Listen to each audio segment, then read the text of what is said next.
G'day everyone, you're watching Kath with a K, and I'm Kath.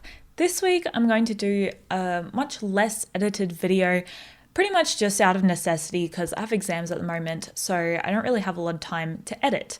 But basically, for some reason, a lot of people seem to be talking about this music video that came out recently a week ago for the song WAP. This is a song by Cardi B and Megan Thee Stallion. I heard that there were some more conservative figures like Ben Shapiro that started talking about how this is what happens when people aren't raised with God, or like these are such bad role models for women, or like this song is super misogynistic, it's set women back and stuff like that. And then I mostly heard the backlash for this video. And I was under the impression that there was a lot more people saying that this song was gross than there actually is. So I think that there's been a lot more backlash to a very small amount of backlash. And now there are lots of people writing articles and making videos about how this song is actually so empowering for women and it's like super feminist and stuff like that. So I just wanted to talk about my thoughts a little bit, I guess, because I've discussed a little bit about what I think about sexism in lyrics and music in general, and especially music videos. So the song is all about sex, and it's about sex from the woman's perspective. And it gets very graphic and honestly quite funny in my opinion, although I'm definitely not... I guess I would say I'm a little bit of a prude, so I definitely wouldn't listen to songs that are about this topic very much, or at least not in this much detail. I definitely don't think that the lyrics are misogynistic or that the music video is. I mean, the women are dressed in very sexy manners and they're dancing in very sexually suggestive ways. I also think that this song could be interpreted as the woman is the initiator and the controller in sexual situations. And I think that there have been a lot of songs done with the point of view of men being the initiator and controller in sexual situations. And they say this same sort of stuff, but they talk about how like their penis is this super powerful thing and all these women just want to like bow down to their genitalia. And in this song, it's the reverse. So it's kind of funny that most of the people that seem to have taken an issue to this song, not everyone, but most that I've seen seem to be men. So it's like, are these men being offended by them being spoken about in a way where they don't have all of the control in a situation? In my opinion, the meaning of the song is complemented by one certain music production element. Me and my music production creates the meaning in the songs. There's a sample being played constantly in this song where it says, "There's some whores in this house," and it's from a 1993 track, which was sort of like a club track. And that original song that the sample was taken from, the lyrics literally are just, "There's some whores in this house," over and over again. There are no other lyrics whatsoever. But for me, in this song, the fact that you have these women rapping over it and they're creating this image of them being in power, especially in a sexual situation, and also with the kind of psychological effects, I guess, of hearing really low bassy notes. People tend to associate bass on a physiological level with danger. And I think that maybe in this track that might have been selected for a good reason. It is possible that what they were going for in this track is that the whores that are being talked about are like, watch out, the whores are here, like we need to be careful because they're really powerful. And I think that this was actually quite clever, which is something I don't say very much about top 100 song lyrics. But I think that it was clever that they used a phrase that is typically used in a derogatory way towards women. They took a derogatory phrase and then they made it into a, actually, you should be afraid of the whores. And I think the right term is they appropriated the term for themselves and like gave it their own meaning. And I guess I'm not very up to date with current hip hop culture, but I get the feeling that, at least given the sort of language that I see people my age use around me, that those words whore and bitch and etc., they're being used more in a friendly way, or like the derogatory power is being taken away from it. Although there are still many songs where these terms are still used in a derogatory way and just to objectify women. A few years ago, I created a sexism in lyrics blog, which I only posted on a few times, but I talked a little bit in my first lyrical analysis video about what I found in that like preliminary research that I had done. And I found that in the past couple of decades, there was much more of a trend in popular music of men talking about women as sex objects, but also women talking about men as sex objects. And I found that we were getting to a place where more and more frequently you just hear everyone talking about the opposite sex, no matter what sex they themselves are.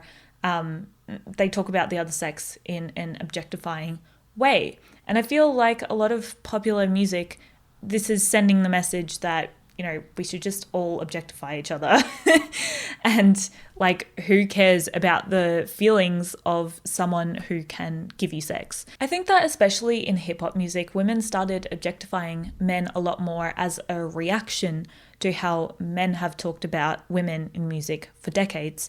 I mean, even in classic rock that I listened to in the 70s and probably for a few decades before that as well, like there was a song Fat Bottomed Girls by Queen. There was also Bon Jovi, I think this was in the 80s, came out with an album called Slippery When Wet. And there's a few songs in there where I can't think of examples right now, but where they talk a lot about women's looks and women's bodies and nothing about their personalities or having any sort of personal story. But songs where women spoke that way about men back then were much fewer and further between.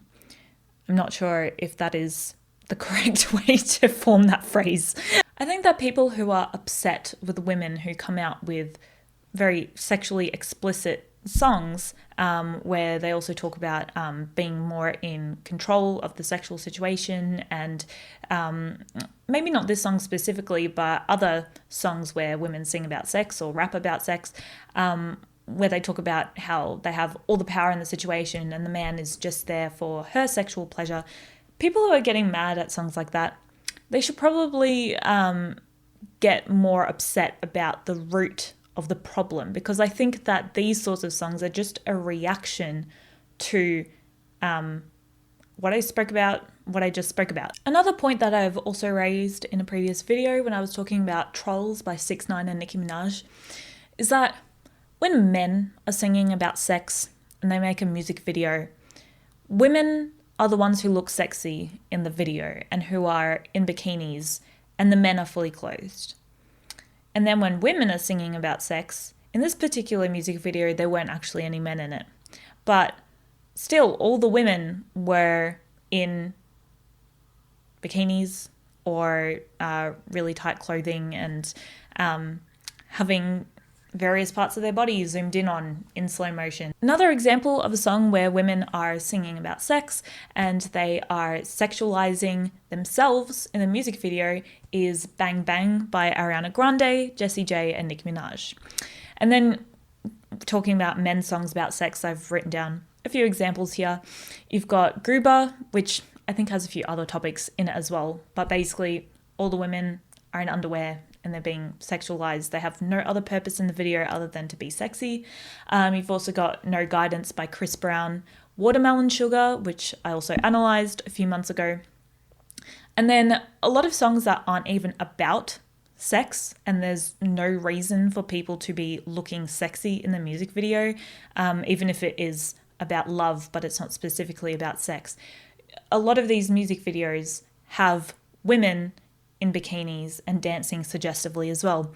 For example, My House by, I think it was by Flo Rida, Cold Water by Major Lazer, and there is the occasional music video where this is not necessarily the case, but from my experience, this is much, much more rare than having women being the only sex in the video that is being sexualized or objectified. So an example of men being shown with little clothing is actually the only video that came to mind with this. It's actually from about 10 years ago. Boom Boom by Justice Crew. And so in this video, there was very minimal focus on women, but the men ended up being all shirtless and dancing in the rain and stuff. But even when men are being sexualized in videos, often in these same videos, women are also being sexualized. For example, Super Bass by Nicki Minaj. So my concluding thoughts are that I think that it'd be great if we could, just in general, like, stop objectifying each other. I guess it's a little hard to do that if you want to write a song specifically about sex and the song is just 2 to 3 minutes long, right? But there are a lot of songs that are only about the sex that someone can give you, right? So I think we could tone it down a little bit.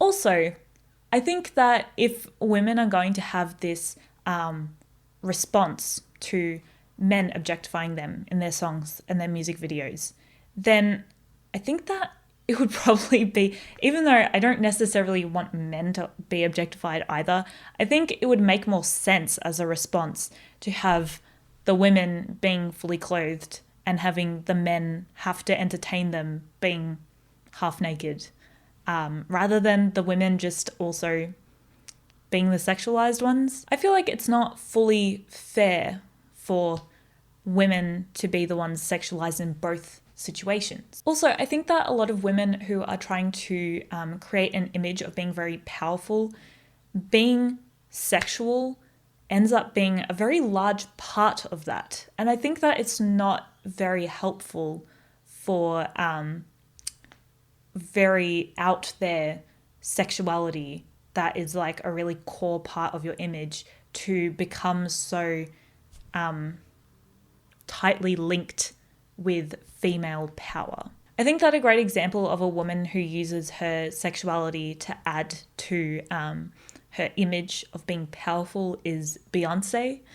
But yeah, let me know what you think about this topic and what you think about the music video.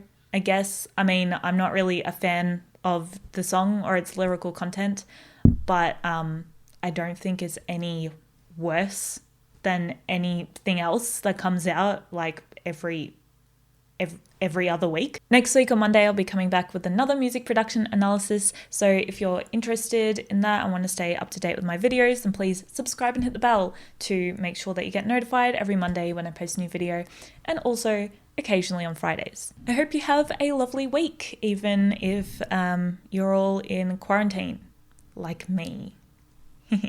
Bye.